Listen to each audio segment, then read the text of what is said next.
জ্ঞানীগণ সর্বত্র ব্রহ্ম দর্শন করেন। ইহ এব তৈজিত স্বর্গ যে সাং সাম্যে স্থিতং মনো নির্দোষং হি সমং ব্রহ্ম তস্মাদ ব্রহ্মণি তে স্থিতা।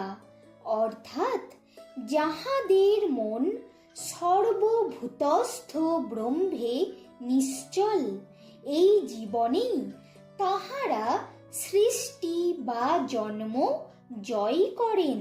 কারণ ব্রহ্ম ব্রাহ্মণ চণ্ডাল ইত্যাদিতে সর্বত্র অভিন্ন এবং তাহাদের গুণ দোষ ইত্যাদি দ্বারা অস্পৃষ্ট। অতএব তাহারা ব্রহ্মেই অবস্থিত ও দেহেন্দ্রিয়াদিতে অভিমানহীন। তাহাদিগকে দোষ গন্ধ স্পর্শ করে না। ন প্রহৃষ্যেত প্রিয়ং প্রাপ্য ন উদ্বিজেত প্রাপ্য চ অপ্রিয়ম স্থির বুদ্ধি অসংমূঢ় ব্রহ্মবিৎ ব্রহ্মণি স্থিত।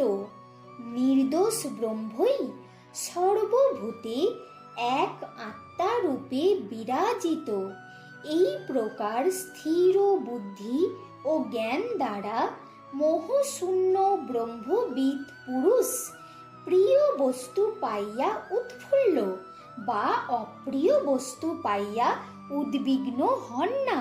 বাহ্য স্পর্শেষু অশক্ত আত্মা বিন্দতি আত্মনি যৎ সুখম স ব্রহ্মযোগ যুক্তাত্মা সুখম অক্ষয়ম অশ্নুতে।